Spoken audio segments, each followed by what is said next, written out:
సంఘం తరఫున మేము ప్రమాణ స్వీకారం రోజు చెప్పినట్టుగా ముగ్గురికి ఈరోజు ఒక్కొక్కరికి 5,000 రూపాయలు చొప్పున స్కాలర్షిప్లు ఇవ్వడం జరిగింది.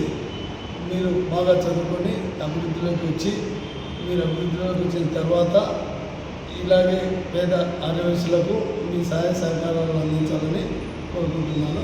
అందరికీ జైవాస్. సంఘం ప్రమాణ స్వీకారోత్సవం సందర్భంగా మేము ఇక్కడ కొంతమంది విద్యార్థులకు స్కాలర్షిప్ ఇస్తామని ఇంతకుముందు ప్రకటించినాము.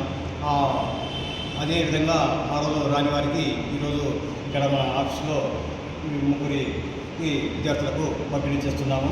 ఒకరు P Anjani Kumar son of Satish, ఇంకొకరు నేతి సుబ్రహ్మణ్యం సన్ ఆఫ్ కృష్ణమూర్తి, ఇంకొకరు తల్లం వీర సుబ్బ వెంకట రోహిత్ సన్ ఆఫ్ తల్లం శ్రీనివాసం. ఈ ముగ్గురు విద్యార్థులకు ఈరోజు నంద్యాల జిల్లా ఆరోగ్య సంఘం తరఫున మా శ్రీనయ్య గారు, మేము భరతుడు అందరం కలిసి నంద్యాల జిల్లా ఆరోగ్య సంఘం తరఫున వంగతారి వేణుగోపాల్ మన కోశాధికారి అందరం కలిసి ఈరోజు ఈ ముగ్గురు విద్యార్థులకు 5,000 ఇస్తున్నాము.